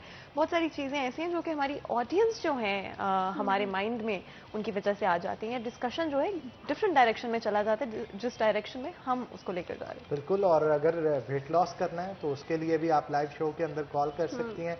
अपना वेट बताएं, उम्र बताएं, हाइट बताएं, उसके मुताबिक आपको बैठे बैठाए जनाब प्लान जो है वो तश्कील दे दिया जाएगा और आप उसको फॉलो करके घर बैठे अपना वेट जो है वो लॉस कर सकते हैं। वेट लॉस के हवाले से भी सदब कुछ गुफ्तगू करेंगे, लेकिन उससे पहले पीकोस के हवाले से मजीद जो है वो गुफ्तगू मैं रमीन के साथ करना चाहता हूँ। रमीन, ये बताइएगा कि अगर ख़वातीन को पता है कि पीकोस है या नहीं है, वो लाइफस्टाइल को किस तरह से बेहतर करें, क्या चीज़ें हैं जिनका इस्तेमाल करें इस चीज़ से बच सकती हो? ठीक है, और जैसे कि पहले आपने बात की कि जीन्स के साथ ताल्लुक है, तो हम उसको डाइट से कैसे ठीक कर सकते हैं। एक लेटेस्ट रिसर्च और लेटेस्ट टर्म आ गया जिसे हम कहते हैं न्यूट्रीजेनोमिक्स, यानी कि न्यूट्रिशन आपके जीन्स पे इफेक्ट करती है। और वो कितनी टाइम लगता है, वो चीज़ें टाइम तो लेती हैं, लेकिन आपकी जो न्यूट्रिशन है, आपके न्यूट्रिएंट्स हैं, वो आपके जीन पे इफेक्ट करते हैं। अगर आप एक फीमेल हैं, आप सबसे पहले तो ये बात जहन से निकाल दें कि आप बिल्कुल इसे ठीक कर सकते हैं मेडिसिन से या डाइट से। आप इसे ठीक नहीं कर सकते अब टिल नाउ, लेकिन आप इसे मैनेज कर सकते हैं। आपने देखा होगा कि पीसीएस की जो फीमेल्स होती हैं वो कंसीव इजीली नहीं कर पाती, अगर करती हैं तो बहुत सारे इश्यूज आ जाते हैं। उसका मतलब बेहतर तरीका ये होता है कि आप अपनी जो डिजीज़ है उसे मैनेज कर लें। अब मैनेज कैसे करना है, बेसिक पॉइंट है। सबसे पहले तो आपको जो स्लीप साइकिल है वो प्रॉपर होना चाहिए। 7 से 8 घंटे की आपकी रात की नींद पूरी होनी चाहिए, ठीक है। आपकी नींद सबसे पहले ठीक हो गई, उसके बाद आपने अपनी जो ऑल ओवर द रूटीन है अपनी डाइट को ठीक करना है। इसमें सबसे पहले आपने सिंपल कार्बोहाइड्रेट्स जो है ना अपनी डाइट से उनको बिल्कुल निकालना है। आप चीनी समझने जहर है, हमने लास्ट शो में बात की थी कि जो व्हाइट शुगर है ये लेटेस्ट रिसर्च के अकॉर्डिंग कैंसर कॉजिंग है। जो कैंसर के सेल्स हैं उनकी डाइट बन रही होती है आपकी व्हाइट शुगर। तो आपकी कोई नॉर्मल हेल्दी पर्सन लेगा उसके लिए भी खतरनाक उतनी है जितनी एक पीसीएस के पेशेंट्स के लिए है। तो आप सबसे पहले अपनी डाइट से जो है सिंपल कार्बोहाइड्रेट्स निकालें, जिसमें आपके पास ये आ जाती है आपकी सिंपल रोटी आ जाती है। एक तो होल ग्रेन की रोटी लेती है ना, वो नहीं तो सिंपल मैदे वाली रोटी होती है वो आ जाती है। आपके पास सिंपल वाइट राइस आ जाते हैं, आपके पास सॉफ्ट ड्रिंक्स आ जाती हैं, आपके पास जूस आ जाते हैं। आपने तमाम तरह की चीज़ें एक दफ़ा रिमूव करें। आपके पास आइसक्रीम वगैरह आई जो हम इस तरह की चीज़ें बहुत ज़्यादा खा रहे होते हैं, इनको निकालें। क्या तो आप इनको मैनेज भी कर सकते हैं या सर्टन तरह से कि वंस इन अ वाइल आप इनको यूज़ कर लें, या आपको कम्प्लीटली इनको अपनी डाइट से निकालना पड़ेगा? अगर बहुत स्वेयर केस है, उनके हार्मोन ज़्यादा ख़राब हो चुके हैं, फेशियल हेयर बहुत ज़्यादा है, आपकी प्रेगनेंसी नहीं हो रही, कंसीव नहीं कर रहे, तो इस तरह के क्लाइंट्स को जिनकी शादी हो गई होती है, हम फ़ौरन चीज़ें सब बंद कर देते हैं। अगर हमारे पास थोड़ा सा चांस हो कि अभी थोड़ा टाइम है और उसे मैनेज कर सकते हैं, तो फिर हम वीक में 1 या 2 दफ़ा उसे रिकमेंड कर देते हैं। लेकिन अगर केस बहुत स्वेयर हो गया हुआ है, फिर आप उसे कम्प्लीटली आप उसे बंद। और जब आप कहते हैं सवेयर केस, तो उसकी क्या स्वेयर हार्मोनल इश्यूज बहुत ज़्यादा हो गए हैं आपके, दूसरा आपका वेट ज़्यादा हो गया है, तीसरा आपका जो ओवरीज का साइज सिस्ट का साइज है वो बड़ा हो गया है। तो और समटाइम ये भी होता है ना, सिस्ट एक नहीं होता, मल्टीपल सिस्ट जो है, इसलिए कहते हैं पॉलीसिस्टिक। पोली मतलब होता है ज्यादा, पॉलीसिस्टिक मतलब ज्यादा सिस्ट बन चुके हैं। और ये जो सिस्ट की हम बात करें, इसका साइज जो है ये क्या, इसके लिए आपको अल्ट्रासाउंड करवाना चाहिए? इसके लिए सबसे पहले अल्ट्रासाउंड होता है, उसी से आपका साइज पता चलता है। और समटाइम ये भी होता है ना कि सिस्ट के साथ अगर फीमेल कंसीव करती है तो बच्चा अब नॉर्मल भी नॉर्मल होता है, उसमें बहुत सारे हेल्थ इश्यूज आ सकते हैं, उसमें स्पाइनल कॉर्ड के इश्यूज बहुत ज्यादा आते हैं। आपने देखा होगा आजकल जो बच्चे हैं बहुत वीक से हैं, उनकी इम्यूनिटी स्ट्रांग नहीं होती, बहुत पैदा होते बच्चे उनको डायबिटीज टाइप 1 होती है। उसकी भी एक मेजर रीजन ये है कि उसकी मदर को जो है पॉलीसिस्टिक ओवरी सिंड्रोम होता है और उसने वो मैनेज नहीं किया होता है। लेकिन अच्छी बात यह है कि अगर आप मैनेज कर लेते हैं फिर ऐसा कोई इशू नहीं होता।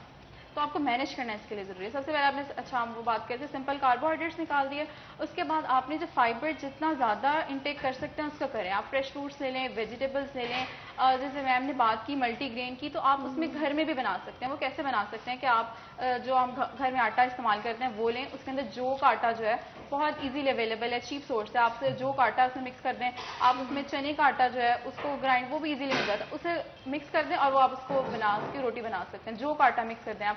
तो ये ज़रूरी नहीं है कि आपने मार्केट जाना है। हम ये समझते हैं कि जो हेल्दी डाइट है वो बहुत एक्सपेंसिव होती है और बहुत महंगी चीज़ों की तरफ हमें ले जाता है, ऐसा कुछ नहीं होता। आप इसे मल्टीग्रेन आटे को भी घर में बना सकते हैं। तो इस तरह लें। और रात की सबसे इंपॉर्टेंट चीज़ आपकी इसमें आप कह लें कि प्रो टिप है कि आप रात को जो है 7 बजे के बाद, इवन आप वेट लॉस वाले पेशेंट्स भी, इवन पीसीएस वाले पेशेंट्स भी, कार्बोहाइड्रेट का इंटेक प्लीज़ ना करें। हम फास्ट फूड पे लेते हैं, हम लेते हैं रात को। अब फास्ट फूड ये कार्बोहाइड्रेट रात को लेने का क्या होता है कि एनर्जी बर्न नहीं होती, और वो आपकी जब एनर्जी बर्न नहीं होती तो ग्लूकोज जो है आपका फैट में कन्वर्ट हो जाता है, और वो फैट आपका मोस्टली बेली फैट में आता है। आप देखें आजकल हर किसी का पेट निकला हुआ है, तो वो वजह ये है कि हम रात को कार्बोहाइड्रेट बहुत ज़्यादा ले रहे हैं। पीसीओएस के पेशेंट्स के लिए तो आई हाईली रिकमेंड कि आप 7 बजे के बाद किसी किस्म का कार्बोहाइड्रेट ना लें। और समटाइम ये भी होता है ना, सो के होते हैं तो ब्लॉटेड फेस बहुत ज़्यादा होता है, उससे किस तरह से मतलब बॉडी नीचे से छोटी सी होती है, फेस बड़ा बड़ा लग रहा होता है, उसकी एक रीजन ये भी होती है कि टॉक्सिसिटी बॉडी में ज्यादा हुई हुई है, हम जंक ज्यादा खा रहे हैं, ऑक्सीडेटिव स्ट्रेस बॉडी में बहुत ज्यादा हुआ है।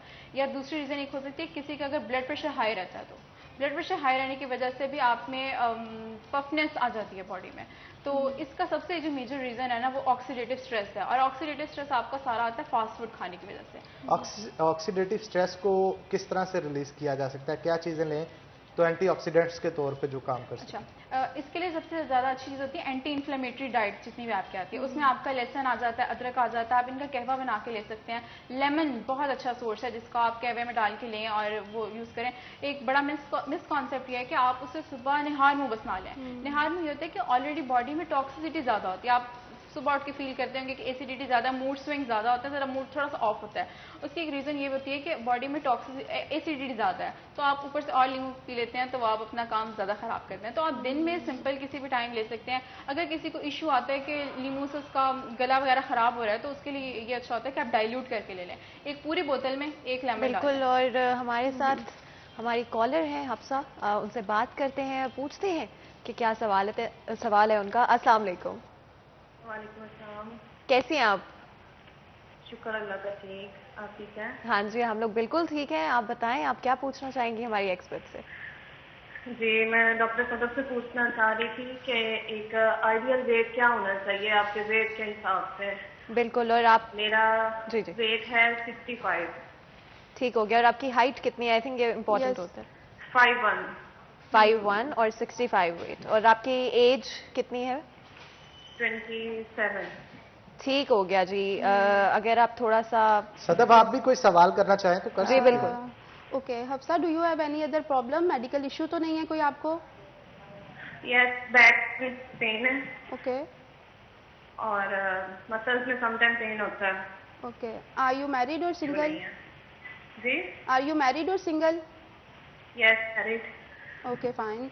ओके जी, बहुत शुक्रिया आपके कॉल करने का। जवाब के लिए आप लाजमी तौर पे शो देखें, मैडम सदफ अभी इसका जवाब दें। ओके, जैसे अभी पेशेंट की कॉल आई शेज हफ्सा, और उनका जो आइडियल बॉडी वेट है, देखें इन्होंने अपनी हाइट बताई है 5.1 और करंट वेट इनका जो है वो 65 है। तो एज पर द कैलकुलेशन इनका जो बॉडी वेट है आइडियली वो होना चाहिए 52 to 54 kg इनका मेंटेन होना चाहिए। इसमें यह है कि ये इनका BMI जो है वो बिल्कुल सेटल्ड होगा, सेट पॉइंट पे आ जाएगा और ये ओवरवेट में नहीं जाएंगी। अगर ये 50 से नीचे करती हैं अपना वेट तो डेफिनेटली बहुत सारी प्रॉब्लम्स जो हैं वो इनको साथ में स्टार्ट होना शुरू हो जाएंगी। जैसे अभी इन्होंने बताया कि बैक पेन है, तो देखिए जो बैक पेन है, बहुत सारे ऐसे पेशेंट्स मेरी प्रैक्टिस में आते हैं जिनको मसल्स का पेन आ जाता है, बैक में पेन है, नीज में इवन पेन है। और ये अगर हम थोड़ा सा पीछे चलते हैं, 10 साल पीछे चले जाते हैं, तो ये तसव्वुर किया जाता था कि ये बीमारी जो है वो सिर्फ बड़ों की बीमारी है। लेकिन अगर हम अब देखते हैं तो वेट लॉस इतना ज़्यादा, वेट गेन इतना ज़्यादा हो गया है हर एज में, हर कैटेगरी में। तो ये प्रॉब्लम यंगस्टर्स में भी अराइज हो रही है। इवन ओस्टियोपोरोसिस है, ओस्टियोपीनिया है। क्यों हो रही है? क्योंकि हमारा वेट बहुत ज़्यादा हो जाता है और वो बोन्स जो है वो उसको टॉलरेट नहीं करती हैं और बॉडी से कैल्शियम डिप्लीट होना शुरू हो जाता है, जिसकी वजह से बोन्स जो हैं वो बिल्कुल जो है वो डेलिकेट हो जाती हैं और उनमें पेन्स आना शुरू हो जाती हैं। तो अगर हम हफ्सा की बात करें स्पेसिफिकली, तो इनके लिए आप क्या रिकमेंड करेंगी? डाइट के हवाले से भी और अगर कोई वर्कआउट्स या कुछ? ओके, अच्छा, इस पेशेंट को जब लेके हम बात करते हैं तो डेफिनेटली 10 to 12 kg इन्होंने लूज करना है, ठीक है। तो उसके लिए मैं यही कहूंगी कि ये देखें जो पेशेंट्स होते हैं ना उनको समझ नहीं आ रहा होता हम कहाँ से स्टार्ट लें, हम अपना वेट लॉस कैसे स्टार्ट करें। सबसे पहली बात ये होती है कि यू शुड बी डिटरमाइंड, आपको अपना माइंड मेकअप करना है, ठीक है। फिर छोटे छोटे बेबी स्टेप्स पे चलना है, आपने अपने बैलेंस्ड लाइफस्टाइल को जो है वो अडॉप्ट करना है। अच्छा, लोगों में एक बड़ा ये मिसकंसेप्ट आता है कि डाइटिंग का मतलब है रोटी छोड़ देना। भाई, रोटी छोड़ना डाइटिंग का मतलब नहीं है। अगर आपने देखें, हम बींगा पाकिस्तानी, हमारी स्टेपल फूड क्या है? वो वीट है। तो अगर हम रोटी छोड़ देंगे तो वेट तो हमारा डेफिनेटली लूज हो जाएगा, ठीक है, लेकिन क्या होगा कि अल्टीमेटली उसमें बहुत सारी प्रॉब्लम्स आना शुरू हो जाएंगी। फिर ये होता है कि आप अपना वेट तो टू सम एक्सटेंट लूज कर लेते हो, ठीक है, लेकिन वेट लॉस चूंकि एक बहुत लंबा जर्नी होता है, ऑलमोस्ट 4 to 5 months तक आप अपना टारगेट अचीव करते हो, तो इसमें एक सस्टेनेबल डाइट प्लान आपका होना चाहिए, जिससे क्या हो कि आपको तवानाई से भरपूर ग़िज़ाएं दवाएं लेनी है, बहुत एनर्जेटिक हैं, फाइबर रिच सोर्स अच्छे वाला प्यारे वाला फाइबर लेना है जिसमें वीट है जो कि बहुत अच्छी है, ठीक है। उसमें जैसे अभी रामीन ने बात की जो की, ठीक है, उसमें अगर हम वो एडिशन कर लेते हैं तो आप अगर रोटी घर में बना रहे हैं तो इट्स वेरी सिंपल कि आप इन सारी चीज़ों को कंबाइन करें। 30% आप अगर जौ का आटा यूज़ करती हैं, 30% आप जो है वो बेसन यूज़ करती हैं और देन 40% आप जो है उसमें वीट ऐड कर लें, ठीक है। ये इसको कंबाइन करके आप इस आटे की डो बना के अगर रोटी बनाती हैं तो it would be a very good. I hope के that answers your question Hafsa. And definitely हम प्रोटीन के हवाले से भी थोड़ी बात करेंगे कि आप किस तरह से प्रोटीन भी अपनी डाइट में ऐड कर सकते हैं। एक और कॉलर है हमारे साथ, गुलशन, तो उनसे बात करते हैं। अस्सलाम वालेकुम। जी वालेकुम। कैसी हैं आप? अल्लाह का शुक्र, आप हैं? बिल्कुल हम लोग ठीक हैं। बताएं आप क्या पूछना चाहेंगी हमारी हेल्थ एक्सपर्ट से? मैं वेट लॉस के बारे में पूछना चाहूंगी कि कैसे कम किया जाता है। गुलशन, आपकी आवाज में सदफ और रामीन सुन रही हैं, आप दोनों में से जिससे सवाल करना चाहती हैं और अपनी डिटेल्स जो है उनके साथ शेयर करना चाहती हैं कर सकती हैं। बिल्कुल जी जी गुलशन, आप अगर चाहें हमारी हेल्थ एक्सपर्ट हमारे साथ हैं इस वक्त, आपकी आवाज़ वो सुन सकती हैं। अगर आप थोड़ा सा गाइड कर दें अपनी करंट हाइट के हवाले से, अपना करंट वेट जो है वो भी बता दें ताकि वो स्पेसिफिकली आपके लिए क्या सूटेबल रहेगा वो बता सकें। मेरा 78 kg वजन है। ठीक हो गया। और मेरी हाइट जो है वो 5 फीट है। 5 फीट, ठीक हो गया। और अपनी एज भी अगर आप बता दें। एज मेरी 40 के करीब है। ठीक हो गया। और आप चाह रही हैं कि आप वेट लूज करना चाह रही हैं? जी जी। और जी मेडिकल इशू? और मुझे ना कोलेस्ट्रॉल का मसला भी है। कोलेस्ट्रॉल ठीक हो गया। जी बिल्कुल, आप प्लीज हमारा शो जो है वो देखती रहें और हमारी जो हेल्थ एक्सपर्ट है वो आपका सवाल जो है लाजमी तौर पे आंसर करेंगी। तो सदफ अगर थोड़ा सा इस वाले से बता दें। 5 फीट और 5 फीट एंड 80 kg बताया इन्होंने। 78 kg। अच्छा देखिए 78 kg और हाइट इनकी जो है वो 5 kg है। इट्स मीन कि ये ग्रेड 2 की ओबेसिटी में है। और अगर यहाँ पे आके ऐसा होता है, देखिए हम कैटेगराइज करते हैं ओबेसिटी को, grade 1, grade 2 and grade 3। Then आ जाती है मॉर्बिड ओबेसिटी। अब मॉर्बिड ओबेसिटी क्या होती है? जिसके साथ डिफरेंट प्रॉब्लम्स एसोसिएट होते हैं, कनेक्ट होते हैं। कि अगर किसी को मॉर्बिड ओबेसिटी में कोई रिपोर्ट हुआ है तो उसको डेफिनेटली ब्लड प्रेशर का इशू होगा, डेफिनेटली ही और she will be the more prone to the diabetes. Definitely अगर वो फीमेल है तो उसको पॉलीसिस्टिक ओवेरियन सिंड्रोम का इशू भी होगा, ठीक है। अब जैसे ये स्कॉलर की बात हम पीसीओएस के हवाले से भी बात करें, क्या ये किसी भी एज तक कंटिन्यू भी रहता है? Yes definitely. अगर देखें जैसे हम बात करते हैं इसकी सिवियरिटी पे पहले बात की गई, तो अगर हम बात करते हैं अगर पीसीओएस इनिशियल स्टेज पे है, ठीक है, तो it would be more easy to manage and cure the PCOS. अगर ये थोड़ा सा सिवियरिटी में चला जाता है, सिस्ट की जो नंबर ऑफ सिस्ट है वो इंक्रीज हो गए हैं, मल्टीप्लाई कर गए हैं, बहुत सारे ऐसे इश्यूज हैं, तो उसमें फिर ये होता है कि ये लाइफ टाइम आपके साथ चलती है और ये मीनोपॉज से पहले पीसीओएस का इशू जो है वो सस्टेन रहता है, ठीक है, सस्टेनेबल है। उसके साथ मेनोपॉज के बाद ये खत्म हो जाता है। यस, मेनोपॉज के बाद ये खत्म हो जाता है, क्योंकि देखिए ये सारा जो पीसीओएस का लिंक है, ये लिंक है सारा फीमेल हार्मोन्स के साथ। तो मीनोपॉज में क्या होता है कि फीमेल के जो फर्टिलिटी के हार्मोन्स हैं वो उनका साइकिल जो है वो स्टॉप हो जाता है नेचुरली। ये अल्लाह की तरफ से होता है, ठीक है, कि आप 45 या अबव एज 50 तक, लेकिन अब स्टडी जो शो करती है, जो हमारी डाइट है, जो हमारा लाइफस्टाइल है, उसमें 42 में भी इवन पेशेंट्स रिपोर्ट होते हैं जिनको मीनोपॉज का इशू होता है, ठीक है। तो ये खैर हम बात कर रहे थे उस पेशेंट की, तो ये बड़ा लंबी चौड़ी एक डिबेट है अगर हम इस पर बात करेंगे, लेकिन मैं चाहूँगी कि पहले पेशेंट को हम आंसर कर दें। तो पेशेंट जो है गुलशन, ठीक है, इनका वेट था 78 और हाइट थी इनकी 5 फीट। तो आई वुड सजेस्ट कि इन्हें जो है अपना वेट एटलीस्ट 18 kg कम करना है, ठीक है। इनका डाइट प्लान बताएं कि वो क्या फॉलो करें। ठीक है, अच्छा देखिए गुलशन ने हमें बताया कि उनको साथ में कोई और मेडिकल इशू नहीं है, इनको कोलेस्ट्रोल का इशू है, ठीक है। तो देखें कोलेस्ट्रोल के इशू में हम डेफिनेटली जो ट्रांस फैट्स होते हैं उनको रिस्ट्रिक्ट करते हैं। अब ट्रांस फैट क्या होते हैं मैं आपको सिंपल वर्ड्स में ये बता दूं ताकि पेशेंट्स को भी जो है वो समझने में ईजी हो जाए कि जो ऐसे फैट्स जो हम जंक से लेते हैं, ठीक है, जैसे हम फ्राइड फूड्स हैं, हम वाइट फ्लोर से लेते हैं, हम जो है वो नान है, ये बहुत ख़राब किस्म है कार्बोहाइड्रेट की और बॉडी में बहुत देर तक जाके ये है डाइजेस्ट होता है और ये आपकी बॉडी में एडिपोज टिश्यूज़ बना देता है। अब एडिपोज क्या है? ऐसे टिश्यूज़ हैं जो आपकी बॉडी में वेट को जो है वो बढ़ाते हैं, ठीक है, एडिपोज सेल्स। तो अब जब हम इस पेशेंट को लेके बात करते हैं तो आई वुड सजेस्ट कि ये अपनी डाइट में जो है वो फाइबर रिच फूड्स ऐड करें और साथ में फिजिकल एक्टिविटी की फॉर्म में ये वॉक जो है वो लाजमी मॉर्निंग और इवनिंग में 20 मिनट आई होप कि दैट हनान आंसर्स जो हमारे कॉलर्स हैं उनके क्वेश्चंस, एंड उम्मीद करेंगे कि अल्लाह ताला जो है सारे ये जो हेल्थ इश्यूज होते हैं, कोई भी हेल्थ कंसर्न्स होती हैं, इनको हल कर दें। आपने बस कोशिश करनी है कि अपनी जो डाइट है उसको कोशिश करना बेहतर रखे। देखिए जी, अल्लाह ताला ने हर किसी की डिफरेंट बॉडी टाइप बनाई होती है, तो ये नहीं होता कि जी मैंने उसकी तरह लगना है या मैंने उसकी तरह लगना है। सिर्फ ये होता है कि आप अपनी हेल्थ का ख्याल रखें, अच्छे खाने का, खुश रहें, खुशहाल जिंदगी गुजारें और थोड़ा बहुत जैसे कि सदफ कह रही थी कि वॉक वगैरह करते रहें। बिल्कुल आप ठीक कह रही हैं। बहुत शुक्रिया आप दोनों का आज के शो में आने के लिए। इसी के साथ नाज़रीन एक छोटा सा ब्रेक लेंगे, ब्रेक के बाद दोबारा हाजिर होंगे। कहीं मत जाइएगा, हमारे साथ रहिए।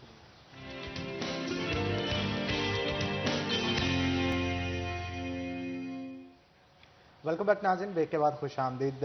फातिमा, क्या कहेंगी आप? सोशल मीडिया पे बहुत सारी वीडियोस आप आजकल देखती होंगी जो कि फुटबॉलर्स फ्री स्टाइल जो फुटबॉलिंग करते हैं उनके ऐसे कुछ करतब होते हैं जिसे देख के जो ख़ास तौर पे सोशल मीडिया एक्टिविस्ट होते हैं या फिर जितने भी लोग सोशल मीडिया के ऊपर होते हैं वो बड़ा पसंद करते हैं और वीडियोस बड़ी वायरल होती हैं। बिल्कुल हनान, एंड डेफिनेटली आजकल ऐसा वक्त है कि कोई भी दुनिया में कहीं पर भी कोई लिमिटेशंस या रिस्ट्रिक्शंस नहीं है। कोई ये नहीं कह सकता जी कि मैं यहाँ पे हूँ इसलिए मैं फलां काम नहीं कर सकता। जब आपको किसी चीज़ का शौक होता है, पैशन होता है हनान, तो इंसान कुछ भी कर सकता है। और यही शायद खासियत है इस वक्त की जिसमें हम आज रह रहे हैं, इंटरनेट की वजह से, टेक्नोलॉजी की वजह से, सोशल मीडिया की वजह से, कि कोई लिमिटेशंस नहीं है आपके ख्वाबों के लिए। अगर आप कोई चीज़ करना चाहते हैं अपनी ज़िंदगी में तो आप कर सकते हैं। और हनान, आपको पता है हमारी पूरी टीम की, सिटी 41 की, और हमारे स्पेसिफिकली हमारे शो में एक प्लेटफॉर्म प्रोवाइड किया जाता है टैलेंटेड लोगों के लिए, क्योंकि हम नहीं चाहते कि अगर आप टैलेंटेड हैं तो सिर्फ आपके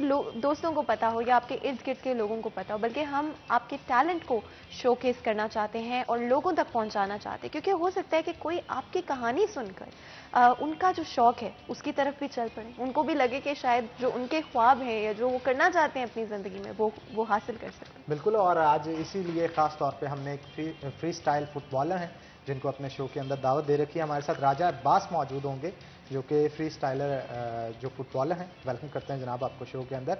वैसे इसके लिए काफ़ी प्रैक्टिस चाहिए होती है, आपने बैलेंस करना फुटबॉल को, मुख्तलिफ करतब करना, तो कब से ये शौक़ आपके अंदर पैदा हुआ और कब से कर रहे हैं?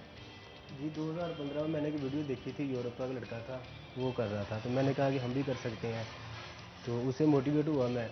फिर मैंने 2015 में शुरू किया और वो 4 घंटे ट्रेनिंग करता हूँ और आज तक कर रहा हूँ। यानी तकरीबन 6 साल हो गए आपको फ्री स्टाइल फुटबॉलिंग करते हुए, और ये आपका शौक था, पैशन था? जी शौक था ये मेरा कि मैं भी करूँ, और फैसलाबाद का पहला लड़का हूँ जो मैं कर रहा हूँ। अच्छा, शुरू पे मतलब समटाइम फातिमा मैं भी करने की कोशिश करता था लेकिन होता नहीं, इसके लिए प्रैक्टिस काफ़ी दरकार होती है। तो कितनी देर प्रैक्टिस करते थे आप रोज़ाना? रोज़ाना 4 घंटे प्रैक्टिस कर रहा हूँ मैं, 2 घंटे 4 आवर्स आप? और हर दिन ये आप करते हैं? हाँ, हर दिन। कोई स्पेसिफिक डाइट पे भी रहना पड़ता है? जी। तो क्या खाते हैं, क्या रूटीन होती है आपकी स्पेसिफिकली कि अपने आप को फिट रख सकें?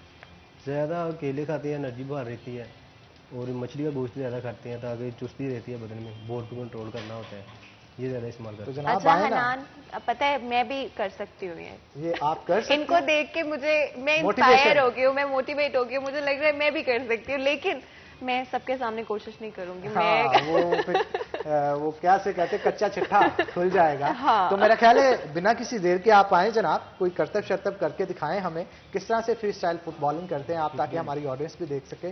तो इसके कितने ट्रिक्स होते हैं, कि क्या क्या चीजें आप परफॉर्म कर सकते हैं? ट्रिक्स इसके लातदार होते हैं, तो मैं चंद का आपको करके दिखाऊंगा। जी जी, शो फातिमा, वैसे बड़ी बात होती है कि आप फिंगर के ऊपर फुटबॉल को बैलेंस करने के बाद उसे इस तरह से घुमा सकें, और ये शिफ्ट भी कर रहे हैं फिंगर को, मतलब एक फिंगर से दूसरी से तीसरी के ऊपर भी लेके जाते हैं, तो ये बड़ी ज़बरदस्ती है।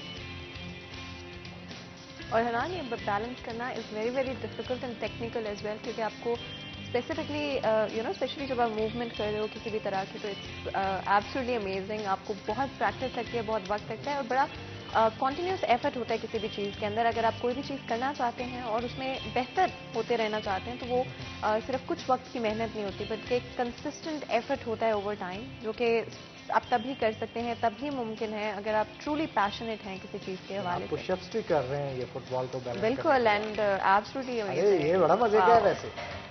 आप बॉल को बैलेंस इस तरह से करते हैं। हनान, वैसे अगर आपसे करें। हाँ, वैसे मैं नहीं कर पाऊंगा, इसके लिए तो काफ़ी प्रैक्टिस जो है वो आपको चाहिए होती है और कोशिश के साथ जो है वो चीज़ों को बेहतर करने की सिलसिले में आप रहते हैं। तो मेरा ख्याल है इनकी तरफ से ये जो सर पे रखना, फिर उसको देखें, आप देख भी सकते हैं। और ये इन्होंने सारा का सारा YouTube से सीखा है एंड इट्स एब्सोल्युटली अमेजिंग, क्योंकि like I said before Hanan, कि आज ऐसा वक्त है कि अगर आप ट्रूली किसी चीज़ के बारे में पैशनेट हैं और आप टैलेंटेड इनफ हैं, तो चाहे आपके पास रिसोर्सेज अवेलेबल हों या ना हों, आप उस चीज़ में आगे ज़रूर बढ़ सकते हैं। एंड फैसलाबाद में जैसे कि उन्होंने खुद कहा कि there is nobody else at the moment जो कि ये कर सकते हैं। तो क्या कहेंगी आप, सोशल मीडिया आजकल एक ऐसा प्लेटफॉर्म बन चुका है कि आप कुछ भी सीखना चाहते हैं, चाहे आप एक्सपर्ट किसी चीज़ के बनना चाहते हैं, मोटिवेशनल स्पीकर बनना चाहते हैं, आपने किसी चीज़ के हवाले से कोई भी प्लानिंग जो है वो करनी होती है, सोशल मीडिया पे हर चीज़ अवेलेबल है। आप वहाँ पे जाके एक्सपर्ट ओपिनियन जो है वो ले सकते हैं। जैसे बहुत सारी जिमनास्टिक सीख सकते हैं आप, और जैसे फ्री स्टाइलिंग, फुटबॉलिंग इन्होंने सीखी है सोशल मीडिया से। तो आप सोशल मीडिया के ऐसा प्लेटफॉर्म आजकल बन चुका है जिससे आप बहुत सारे फ़ायदे जो है वो हासिल कर सकते हैं। बिल्कुल, और राजा अब्बास ने जिस तरह से सिर्फ एक इंट्यूशन से 2015 में for the first time ever ये फ्री स्टाइल फुटबॉलिंग देखी थी। अच्छा, और मैं तो ये एब्सोल्युटली फातिमा, वैसे ट्राई करें ना, आप कोशिश करें बैलेंस करने की, काफी हद तक तो मैं नहीं चाहती हूँ कि ये किसी के ऊपर। अच्छा, दोनों हाथों। अरे क्या बात है फातिमा, आपने तो जनाब कर दिया। फातिमा ने भी आज फ्री स्टाइलिंग फुटबॉलिंग जो है वो काफी। हनान, मैं बहुत टैलेंटेड इंसान हूँ, आपको पता नहीं, अभी आपने देखा नहीं है कि मैं कितनी टैलेंटेड हूँ। जनाब बिल्कुल आप टैलेंटेड हैं, तभी तो आप इधर मौजूद हैं। और आज तो फुटबॉलिंग भी आपने जो है वो की, और आने वाले दिनों में प्रैक्टिस करेंगे मेरा ख्याल मजीद। मतलब मैं तो बस वैसे नहीं बता रही थी, मुझे तो आता। चलें जी, बहुत शुक्रिया आपका आज के शो में आने के लिए। इसी के साथ नाज़रीन, आज के प्रोग्राम से अपने मेजबान हन्नान बुखारी और फातिमा नाज़िर को इजाजत दें। अपना बहुत बहुत ख्याल रखें, हम मिलेंगे आपसे अगली। तब तक के लिए अल्लाह हाफ़िज़।